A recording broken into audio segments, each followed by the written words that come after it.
പ്രിയ സഹോദരങ്ങളെ, കുഞ്ഞുങ്ങളെ, എല്ലാവർക്കും ക്രിസ്തുയേശുവിലുള്ള സ്നേഹവന്ദനത്തെ അറിയിക്കുന്നു. ഈ രാവിലെ സമയത്ത് ദൈവവചനമായിട്ട് നിൽപ്പാൻ തക്കവണ്ണം ലഭിച്ച അവസരത്തെ ഓർത്ത് ഞാൻ ദൈവത്തെ സ്തുതിക്കുന്നു. ഇതിനായിട്ട് എന്നെ നിയോഗിച്ച സീനിയർ സിറ്റിസൻ്റെ ചുമതലക്കാരോടും ബഹുമാനപ്പെട്ട വൈദികരോടുള്ള നന്ദിയും കടപ്പാടും ഞാൻ ഈ സമയത്ത് അറിയിക്കും. നമ്മുടെ അല്പനേരത്തെ ചിന്തയ്ക്കായിട്ട് 2 വേദഭാഗങ്ങൾ വായിക്കുവാനായിട്ട് ഞാൻ ആഗ്രഹിക്കുന്നു. ഉൽപ്പത്തി പുസ്തകം 48-ാം അധ്യായത്തിൻ്റെ 15-ഉം 16-ഉമുള്ള വാക്യങ്ങൾ. ഉൽപ്പത്തി പുസ്തകം 48-ൻ്റെ 15-ഉം 16-ഉം വാക്യങ്ങൾ. അതോടൊപ്പം തിമോഥെയോസിന് എഴുതിയ 2-ാം ലേഖനത്തിൻ്റെ 4-ാം അധ്യായത്തിൽ നിന്നും 6 മുതൽ 8 വരെയുള്ള വാക്യങ്ങൾ നമ്മുടെ ധ്യാനത്തിന് വേണ്ടി ഞാൻ തിരഞ്ഞെടുത്തിരിക്കുന്നു. ഉൽപ്പത്തി പുസ്തകം 48-ൻ്റെ 15-ഉം 16-ഉം വാക്യം ഇപ്രകാരമാണ്: പിന്നെ അവൻ യോസഫിനെ അനുഗ്രഹിച്ച്, എൻ്റെ പിതാക്കന്മാരായ അബ്രഹാമും ഇസഹാക്കും ഭജിച്ചു പോന്ന ദൈവം, ഞാൻ ജനിച്ച നാൾ മുതൽ ഇന്ന് വരെയും എന്നെ പുലർത്തിയിരിക്കുന്ന ദൈവം, എന്നെ സകല ദോഷങ്ങളിൽ നിന്നും വിടുവിച്ച ദൂതൻ ഈ കുട്ടികളെ അനുഗ്രഹിക്കുമാറാകട്ടെ. എൻ്റെ പേരും എൻ്റെ പിതാക്കന്മാരായ അബ്രഹാമിൻ്റെയും ഇസഹാക്കിൻ്റെയും പേരും ഇവരിൽ നിലനിൽക്കുമാറാകട്ടെ. അവൻ ഭൂമിയിൽ കൂട്ടമായി വർദ്ധിക്കട്ടെ എന്ന് പറഞ്ഞു. ഇതോടൊപ്പം 2 തിമോഥെയോസിന് എഴുതിയ 2-ാം ലേഖനം 4-ാം അധ്യായത്തിൻ്റെ 6 മുതൽ 8 വരെയുള്ള വാക്യങ്ങൾ. ഞാനോ ഇപ്പോൾ തന്നെ പാനീയയാഗമായി ഒഴിക്കപ്പെടുന്നു. എൻ്റെ നിര്യാണ കാലവും അടുത്തിരിക്കുന്നു. ഞാൻ നല്ല പോർ പൊരുതു, ഓട്ടം തികച്ചു, വിശ്വാസം കാത്തു. ഇനി നീതിയുടെ കിരീടം എനിക്കായി വെച്ചിരിക്കുന്നു. അത് നീതിയുള്ള ന്യായാധിപതിയായ കർത്താവ് ആ ദിവസത്തിൽ എനിക്ക് നൽകും. എനിക്ക് മാത്രമല്ല, അവൻ്റെ പ്രത്യക്ഷതയിൽ പ്രിയം വെച്ച ഏവർക്കും കൂടെ. നമുക്ക് ഒരു നിമിഷം പ്രാർത്ഥിക്കാം. ദൈവമായ കർത്താവേ, സ്വർഗീയ പിതാവേ, ഈ രാവിലെ സമയത്തിനായിട്ട് ഞാൻ അങ്ങയെ സ്തുതിക്കുന്നു. ആരോഗ്യത്തോടെ, ബലത്തോടെ, സന്തോഷത്തോടെ നിന്റെ സന്നിധി അണയുവാനും, നിൻ്റെ മുഖത്തേക്ക് നോക്കി അപ്പാ പിതാവേ എന്ന് വിളിപ്പാനും, നിന്നെ ആരാധിപ്പാനും, നിൻ്റെ വചനം ധ്യാനിപ്പാനും ഞങ്ങൾക്ക് ലഭിച്ച അവസരത്തിനായിട്ട് സ്തോത്രം. ഞങ്ങളെ ഏവരെയും അവിടുത്തെ കരങ്ങളിലേക്ക് ഈ സമയത്ത് ഏൽപ്പിക്കുന്നു. ഞങ്ങൾ ധ്യാനിക്കുന്നതായിട്ടുള്ള ആ വിഷയത്തിന്മേൽ അവിടുന്ന് പ്രവർത്തിക്കണം. ദൈവത്തിൻ്റെ ആത്മാവ് പ്രവർത്തിക്കുകയും ദൈവത്തിൻ്റെ വചനം ഉൾക്കൊള്ളുവാൻ ഞങ്ങളുടെ ഹൃദയങ്ങളെ ഒരുക്കുകയും ദൈവവചനം പറയുവാൻ അടിയനെ ബലപ്പെടുത്തുകയും ഞങ്ങളുടെ ആരാധനയും ഞങ്ങളുടെ കൂട്ടായ്മയും അങ്ങേക്ക് പ്രസാദകരമായി തീരുവാനിടയാക്കുകയും ചെയ്യണമെന്ന് യേശുവിൻ നാമത്തിൽ പ്രാർത്ഥിക്കുന്നതോടെ കേൾക്കുമാറാകണമേ. ആമേൻ. നമ്മൾ ആമുഖമായിട്ട് ഞാൻ 1-2 നറേറ്റീവ്സ് പറയാൻ ആഗ്രഹിക്കുന്നു.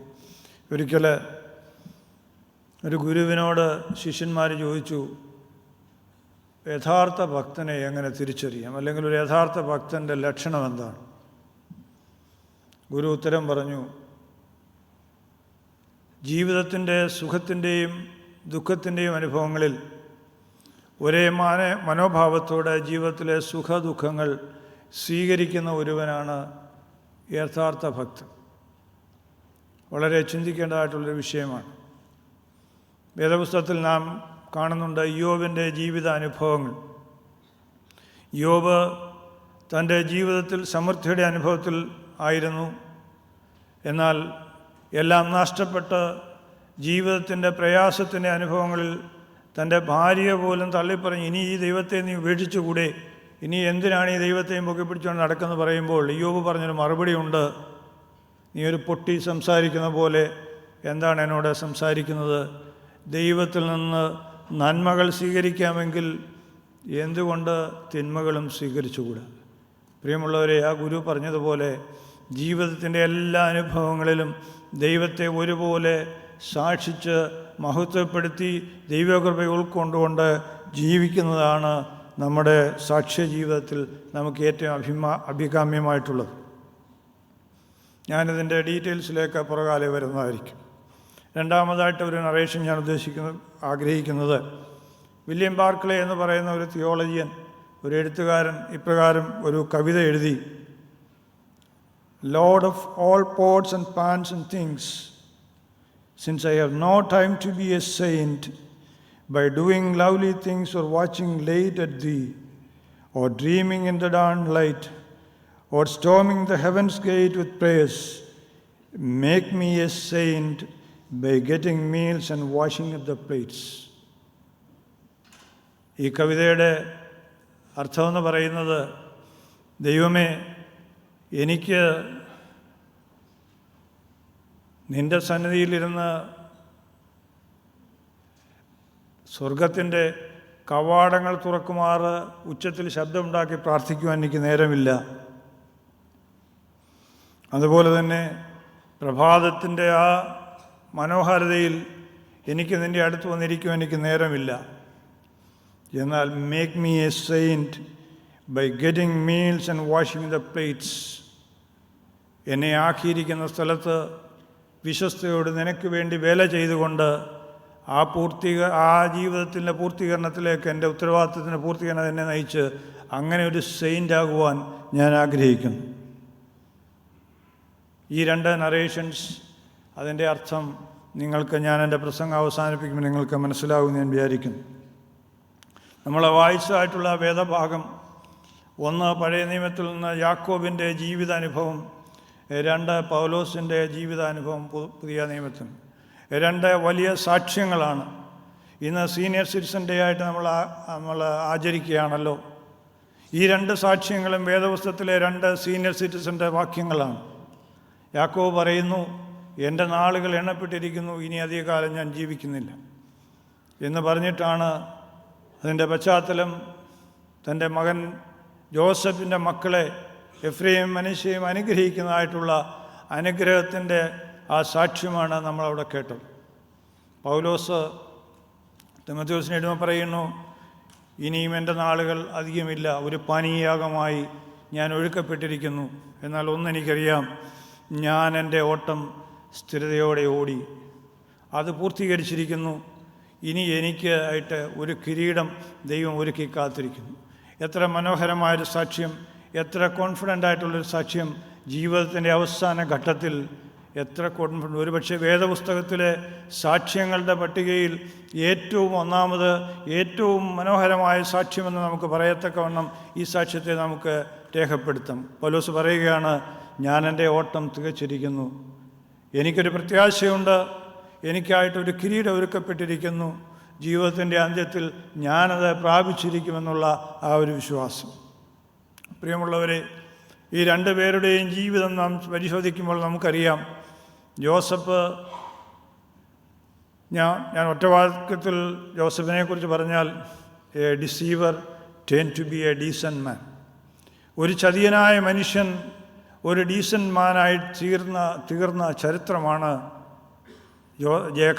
യാക്കോബിൻ്റേത്. നമുക്കറിയാം, അമ്മയുടെ ഗർഭപാത്രത്തിൽ നിന്ന് ഇറങ്ങി വരുമ്പോൾ തന്നെ ചേട്ടൻ്റെ കാലയെ പിടിച്ച് പുറകോട്ട് വലിച്ച ആളാണ്. അത് കഴിഞ്ഞ് മുന്നോട്ട് പോകുമ്പോൾ നമുക്കറിയാം, അല്പം ഒരു പായസം വെച്ച് കൊടുത്തിട്ട് ചുളുവിൽ ഏറ്റവും വിലപ്പെട്ട ജ്യേഷ്ഠ അവകാശം ഇഞ്ഞ് കൈക്കലാക്കി. ചതിയിലൂടെയാണ് ചെയ്തത്.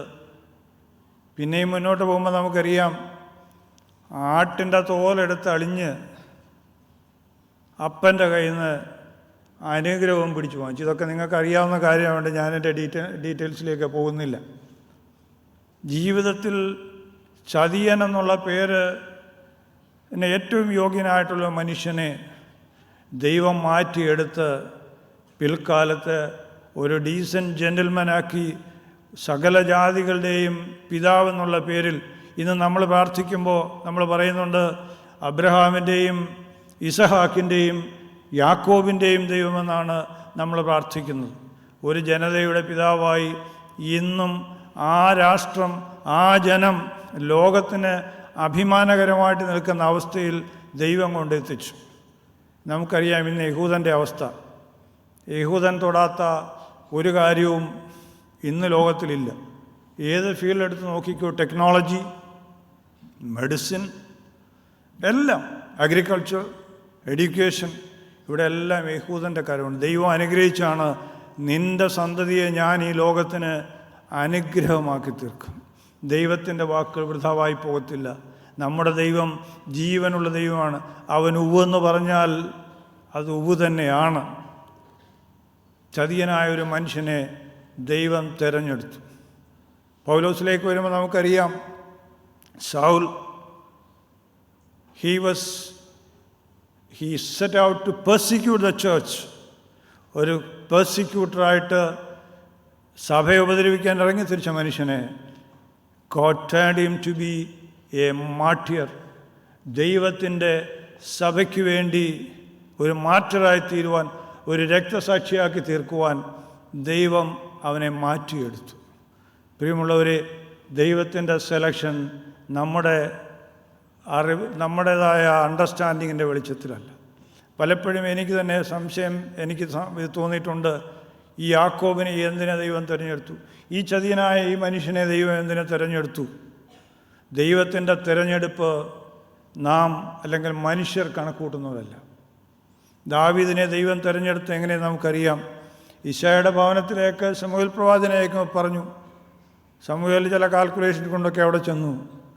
പക്ഷേ ഏറ്റവും ഇളയവനായ, ഒന്നിനും കൊള്ളത്തില്ല എന്ന് പിതാവിനും കുടുംബക്കാർക്കുമൊക്കെ ബോധ്യമുള്ള ഒരു മനുഷ്യൻ്റെ അടുത്തേക്ക് ശമൂവേലിനെ അയച്ചിട്ട് അവനെ ദൈവം തിരഞ്ഞെടുത്തു. വേദപുസ്തകത്തിൽ നാം വായിക്കുന്നത്, യേശുക്രിസ്തു പറഞ്ഞു, നിങ്ങൾ എന്നെ തിരഞ്ഞെടുത്തു എന്നല്ല, ഞാൻ നിങ്ങളെ തിരഞ്ഞെടുത്തു. ഇന്ന് ഈ ദൈവസന്നിധിയിൽ നമുക്കിരിക്കുവാനും അബ്ബാ പിതാവേ എന്ന് വിളിക്കുവാനും ദൈവം പദവി നൽകിയെങ്കിൽ, ഈ ദൈവം നമ്മളുടെ മെറിറ്റ് കൊണ്ടോ നമ്മളുടേതായ കഴിവുകൊണ്ടോ നമ്മളെ തിരഞ്ഞെടുത്തല്ല, പകരം അവൻ്റെ കൃപയാൽ അവൻ്റെ പദ്ധതി പ്രകാരം ജീവിക്കുവാൻ നമ്മളെ തിരഞ്ഞെടുത്തു എന്നുള്ളൊരു ബോധ്യം നമുക്കുണ്ടായിരിക്കണം. ആക്കിയിരിക്കുന്ന സ്ഥാനത്ത് ദൈവത്തിൻ്റെ സാക്ഷിയായി നിന്നുകൊണ്ട് വിശ്വസ്തയോടെ അവനെ സേവിച്ച് അവന് വേണ്ടി പോരാടിക്കൊണ്ട് പൗലോസ് പറഞ്ഞ പോലെ, ഞാൻ എൻ്റെ ഓട്ടം തികച്ചിരിക്കുന്നു, ഇനി എനിക്കായിട്ട് ഒരു കിരീടം ഒരുക്കിയിരിക്കുന്നുള്ള പ്രത്യാശയിൽ നമ്മുടെ ജീവിതത്തെ പൂർത്തീകരിപ്പാൻ നമുക്ക് സാധിക്കണം എന്ന് ഞാൻ ഓർപ്പിക്കുകയാണ്. യാക്കോബിൻ്റെ ജീവിതത്തിലേക്ക് കടന്നു വരുമ്പോൾ ഈ പശ്ചാത്തലം ഞാൻ നേരത്തെ ഓർപ്പിച്ചല്ലോ, ജോസഫിൻ്റെ മക്കളെ അനുഗ്രഹിക്കുന്നതാണ്. അവിടെ നാം വായിക്കുന്നതായിട്ടുള്ള വേദഭാഗം ഒരു പ്രത്യേകമായിട്ട് ഒരു സാക്ഷ്യമാണ് അവിടെ പറയുന്നത്. എന്താണ് ഈ സാക്ഷ്യം എന്ന് പറയുന്നത്? ദൈവത്തിൻ്റെ പലപ്പോഴും നമ്മൾ പല രീതിയിലുള്ള സാക്ഷ്യങ്ങൾ നമ്മൾ കേൾക്കാറുണ്ട്. നമ്മൾ സാക്ഷ്യം എന്ന് പറയുമ്പോൾ നമ്മൾ പെട്ടെന്ന് നമ്മുടെ മനസ്സിലേക്ക് വരുന്നത് ദൈവം നമുക്ക് ചെയ്തിട്ടുള്ള ചില പ്രത്യേക കാര്യങ്ങൾ വിളിച്ചു പറയുന്നതാണ് സാക്ഷ്യം എന്നുള്ളതാണ് നമ്മുടെ ഒരു ധാരണ. ഓക്കെ, അത് നല്ല കാര്യം തന്നെ. എന്നാൽ സാക്ഷ്യത്തിനെക്കുറിച്ച് ഞാൻ ഒരു ഡെഫിനിഷൻ കൊടുക്കാൻ ഇപ്രകാരമാണ് ആഗ്രഹിക്കുന്നത്. What is testimony? Testimony is the confidence that we have in the Lord. And it is a confidence in the provisions of the Lord, and also the confidence in the will of the Lord. ദൈവത്തിൻ്റെ പ്രൊവിഷൻസിലും ദൈവത്തിൻ്റെ ഇഷ്ടത്തിലും നമുക്കുള്ളൊരു confidence ആണ് testimony എന്ന് പറയുന്നത്. പ്രത്യേക സാഹചര്യങ്ങളിൽ ദൈവം നമുക്ക് ചില പ്രത്യേക കൃപകൾ വിളിച്ചു തന്നിട്ടുണ്ട് എന്ന് വിളിച്ചു പറയുന്നത് മാത്രമല്ല സാക്ഷ്യം.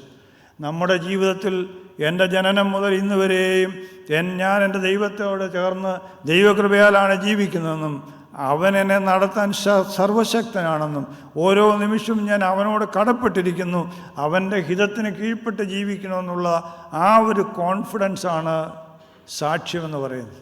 It is A confidence in the provisions of Lord as well as it is A confidence in the will of. അതുകൊണ്ടാണ് പൗലോസ് പറയുന്നത്, ഞാൻ എൻ്റെ ഓട്ടം തികച്ചിരിക്കുന്നു. ഇവിടെ ആദ്യ ഭാഗത്ത് നാം കണ്ടു, യാക്കോബ് ഇപ്രകാരമാണ് പറയുന്നത്. 42-ാം അധ്യായത്തിൻ്റെ 15-ാമത്തെ വാക്യത്തിന് ഇപ്രകാരം പറയുന്നു, അവൻ ജോസഫിനെ അനുഗ്രഹിച്ചു.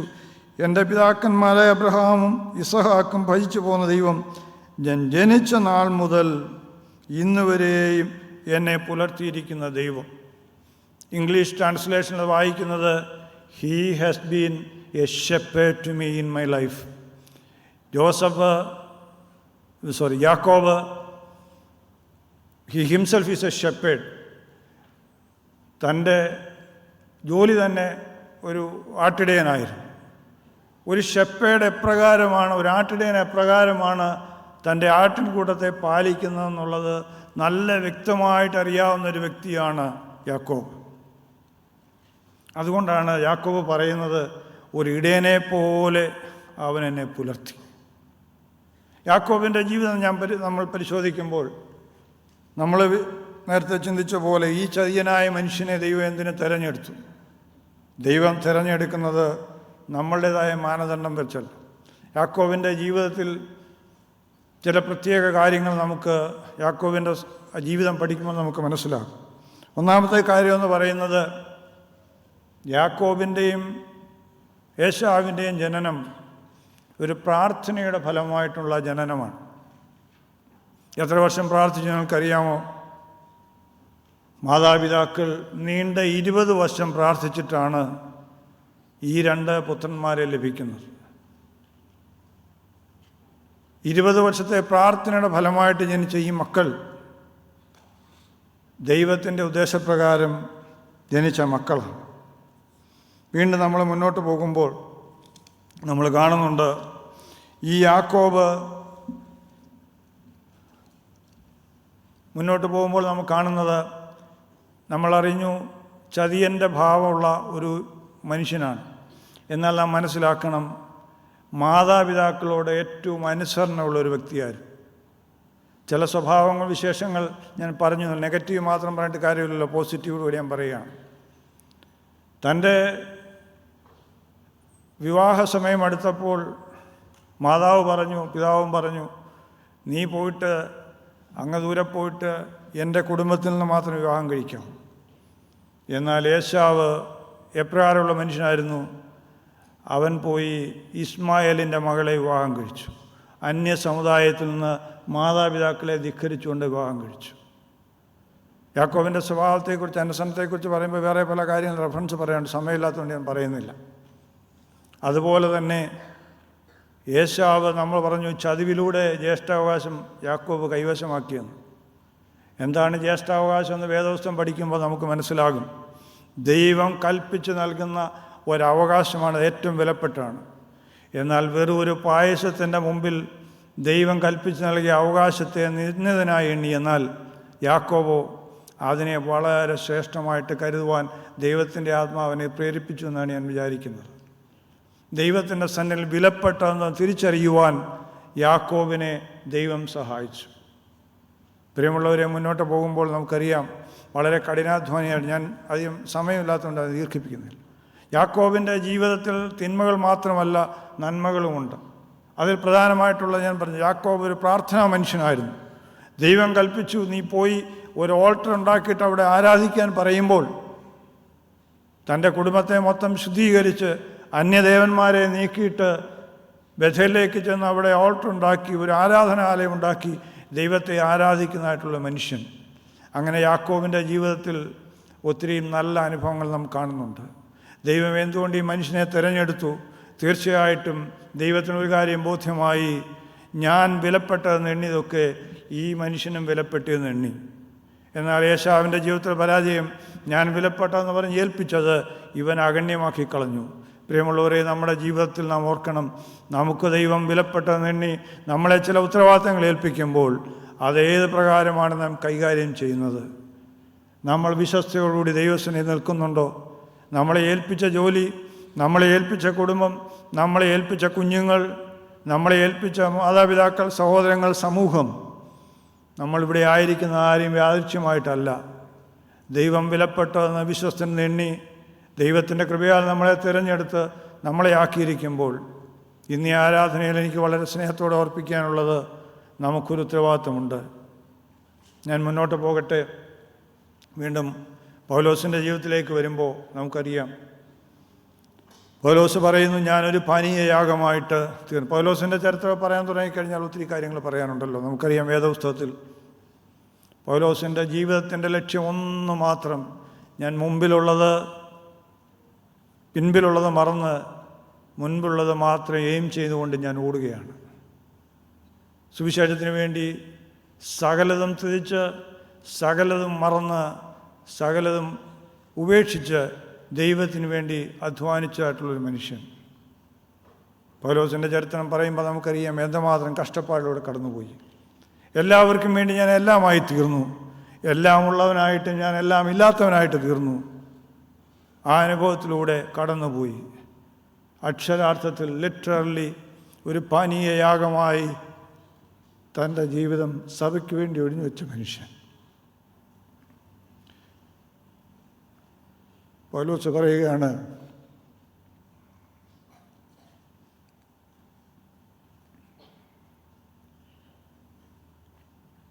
എൻ്റെ സമയം അടുത്തിരിക്കുന്നു, ഞാൻ നല്ല പൊറുപ്പൊരുതി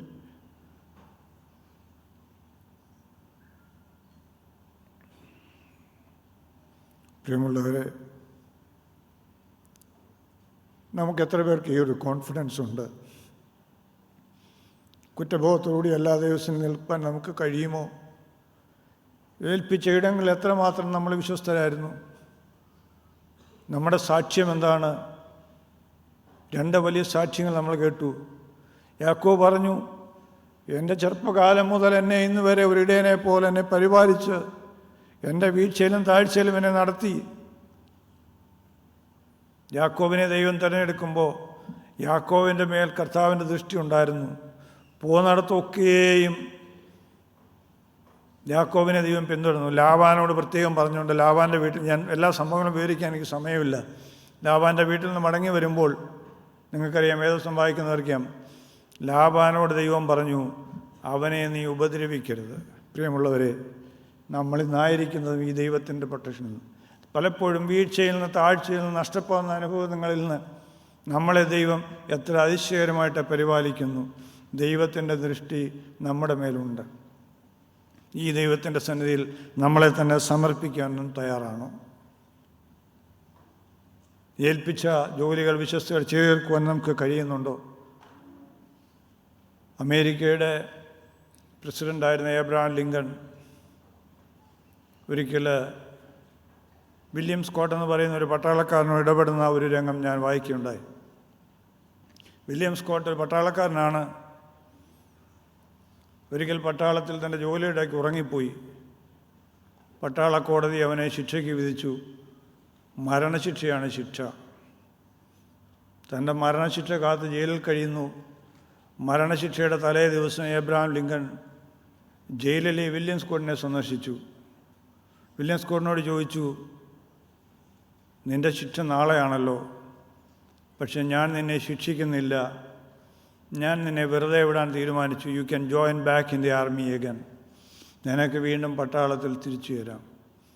അവൻ്റെ ഹൃദയം സന്തോഷം കൊണ്ട് തുള്ളിച്ചാടി. പക്ഷേ ഏബ്രഹാം ലിങ്കൺ ഒരു കാര്യം കൂടെ പറഞ്ഞു, ലുക്ക്, ഞാനിവിടെ ഇപ്പോൾ വന്നിരിക്കുന്നത് എൻ്റെ സമയവും എൻ്റെ ജോലിയെല്ലാം ഞാൻ മാറ്റി വെച്ചിട്ട് വളരെ ദൂരം യാത്ര ചെയ്താണ് ഞാൻ ഈ ജയിലിൽ നിന്നെ സന്ദർശിക്കാനെത്തിയിരിക്കുന്നത്. So you have to compensate it for me. അതിനുവേണ്ടി നീ എനിക്ക് എന്തെങ്കിലും തരണം. ഈ മനുഷ്യൻ പറഞ്ഞു, ഓക്കെ, എനിക്കുള്ള സമ്പാദ്യമൊക്കെ തരാം, പക്ഷേ അത് അല്പ സാവകാശം വേണം. ഏബ്രഹാം ലിങ്കൺ വീണ്ടും പറഞ്ഞു, yes, I appreciate your good willing. നിൻ്റെ ആ നല്ല മനസ്സിനെ ഞാൻ അപ്രീഷിയേറ്റ് ചെയ്യുന്നു, പക്ഷേ എനിക്കത് വേണ്ട. പക്ഷേ ഒരു കാര്യം നീ ചെയ്യണം. നീ പട്ടാളത്തിൽ തിരിച്ച് പ്രവേശിക്കുമ്പോൾ ഒരു കാര്യം, you have to promise me that you will serve me faithfully till the end. ജീവിതാന്ത്യം വരെ ഈ പട്ടാളത്തിൽ വിശ്വസ്തയോട് നീ സേവ ചെയ്യുമെന്നുള്ള ഉറപ്പ് എനിക്ക് നീ നൽകി തരണം. അവൻ സമ്മതിച്ചു. പട്ടാളത്തിൽ ചേർന്നു. വീണ്ടും ഒരു യുദ്ധഭൂമിയിൽ അവൻ മുറിവേറ്റ് മരണത്തെ നേരിടുന്ന അനുഭവത്തിൽ ആശുപത്രിയിൽ, മിലിറ്ററി ഹോസ്പിറ്റലായിരിക്കുന്ന സമയത്ത് അവന് മനസ്സിലായി ഇനിയും അവൻ്റെ ജീവിതം ഇല്ല, അവൻ മരിക്കുമെന്ന്. അവൻ എൻ്റെ കൂട്ടുകാരോട് പറഞ്ഞു, പ്രിയ സുഹൃത്തുക്കളെ, നിങ്ങൾ ഏബ്രഹാം ലിങ്കണെ ഒരു കാര്യം അറിയിപ്പിക്കണം, ഞാൻ അദ്ദേഹത്തിന് കൊടുത്ത വാക്ക് പൂർത്തീകരിച്ചിരിക്കുന്നു. ഞാൻ ഈ മരണം വരെയും, എൻ്റെ മരണം വരെയും വിശ്വസ്തയോടുകൂടി പട്ടാളത്തിൽ സേവ ചെയ്തിട്ടുണ്ട്. പ്രിയപ്പെട്ടവരെ, ഈ മരണം വരെയും നമ്മുടെ ജീവിതാന്ത്യം വരെയും വിശ്വസ്തയോടെ കർത്താവിനെ സേവിക്കാൻ വിളിക്കപ്പെട്ടവരായ നാം എത്രമാത്രം വിശ്വസ്തയോടെ കർത്താവിനെ സേവിക്കുന്നത്? What is our testimony? നമ്മുടെ സാക്ഷ്യം എന്താണ്? ഇന്ന് ലോകത്ത് നോക്കുമ്പോൾ ക്രിസ്ത്യാനികളെപ്പോലെ കപടഭക്തിക്കാരെന്ന് വേണമെങ്കിൽ പറയാവുന്ന ഒരു സമൂഹം, അങ്ങനെ ഒരു വാക്ക് ഉപയോഗിക്കുന്നതിനെ തെറ്റിദ്ധരിക്കരുത്. പുറമേ എല്ലാം ഉണ്ട്, അകമേ ഒന്നുമില്ലാത്ത അവസ്ഥയിൽ. എന്താണ് നമ്മുടെ സാക്ഷ്യം? എല്ലാ സാഹചര്യങ്ങളും അനുകൂലമെങ്കിൽ, എല്ലാം നമുക്കുണ്ടെങ്കിൽ ദൈവം നല്ലവനാണ്. എന്നാൽ ജീവിതത്തിൻ്റെ പോരാട്ടങ്ങളുടെ മധ്യത്തിൽ അപ്രതീക്ഷിതമായിട്ട് സംഭവിക്കുന്നതായിട്ടുള്ള സംഭവങ്ങളുടെ മധ്യത്തിൽ, നിരാശയുടെ മധ്യത്തിൽ ഈ ദൈവം ഒരു ഇടയനെ പോലെ എന്നെ നടത്തുന്നവനാണെന്നുള്ള ബോധ്യത്തിൽ ജീവിക്കുവാൻ, ഈ ദൈവത്തിന് വേണ്ടി ഒരു പാനീയാഗമായി തീരുവാൻ നമുക്ക് കഴിയുമോ? ഞാൻ എൻ്റെ വാക്കുകളെ ദീർഘിപ്പിക്കുന്നില്ല. എന്താണ് നമ്മുടെ ക്രിസ്തീയ ജീവിതം? ജിം എന്ന് പറയുന്ന ഒരു ഫാക്ടറി തൊഴിലാളിയുടെ ചരിത്രം കൂടെ ഞാൻ പറഞ്ഞിട്ട് അവസാനിപ്പിക്കുകയാണ്. ജിം ഒരു ഫാക്ടറി തൊഴിലാളിയാണ്. അവന് വളരെയധികം കഷ്ടപ്പെട്ട്, കുറഞ്ഞ ശമ്പളമാണ്. തൻ്റെ ഫാമിലിയെ പുലർത്തണമെങ്കിൽ വളരെയധികം അധ്വാനിക്കണം. ഞായറാഴ്ചകളിൽ പോലും ഓവർ ടൈം ചെയ്യണം. പള്ളിയിൽ പോകാനും പ്രാർത്ഥിക്കാനും നേരമില്ല.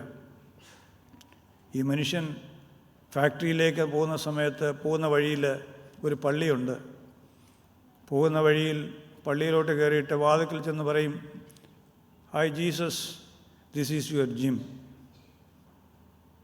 തിരിച്ച് വീണ്ടും വൈകിട്ട് ഫാക്ടറിയിൽ നിന്ന് ജോലിയൊക്കെ കഴിഞ്ഞ് തിരിച്ച് വരുന്ന വഴിക്ക് വീണ്ടും പള്ളിയിൽ കയറിയിട്ട് പറയും, hi Jesus, this is your Jim. ഇത്രയേ ഉള്ളൂ പ്രാർത്ഥന. കുറേ കാലം കടന്നുപോയി. ജിമ്മ് ഒരിക്കൽ അസുഖം പിടിച്ച് ഹോസ്പിറ്റലിൽ അഡ്മിറ്റായി. ഹോസ്പിറ്റലിൽ അഡ്മിറ്റായപ്പോൾ ഈ ജിമ്മിന് വളരെ സന്തോഷമാണ്.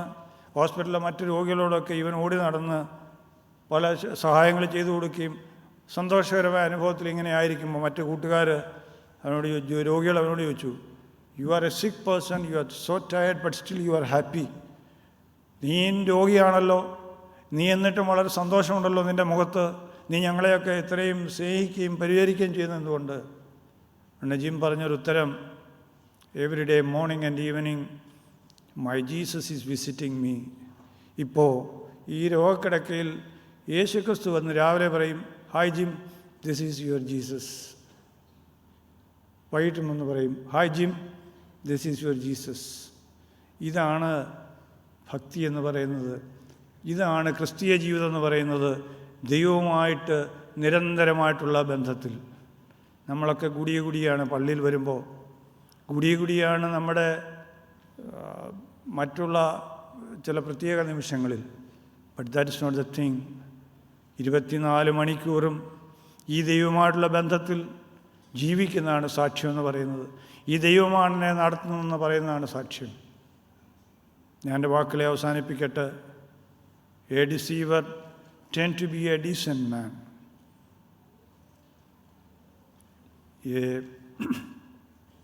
കർത്താവിൻ്റെ സഭയെ ഉപദ്രവിക്കാൻ ഇറങ്ങി തിരിച്ച മനുഷ്യനെ ഒരു മാറ്റരാക്കി തീർത്ത ദൈവത്തിൻ്റെ സ്നേഹം.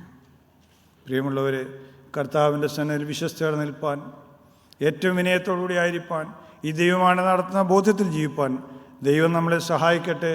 നമ്മുടെ ക്രിസ്തീയ ജീവിതം അങ്ങനെ സാക്ഷ്യമുള്ളൊരു ജീവിതമായി തീരട്ടെ എന്ന് പറഞ്ഞുകൊണ്ട് ഞാൻ എൻ്റെ വാക്കുകളെ അവസാനിപ്പിക്കുന്നു. ദൈവം നമ്മളെ സഹായിക്കട്ടെ. പ്രാർത്ഥിക്കാം. നിശ്ചയിക്കപ്പെട്ടയാൾ പ്രാർത്ഥിച്ചോട്ടെ.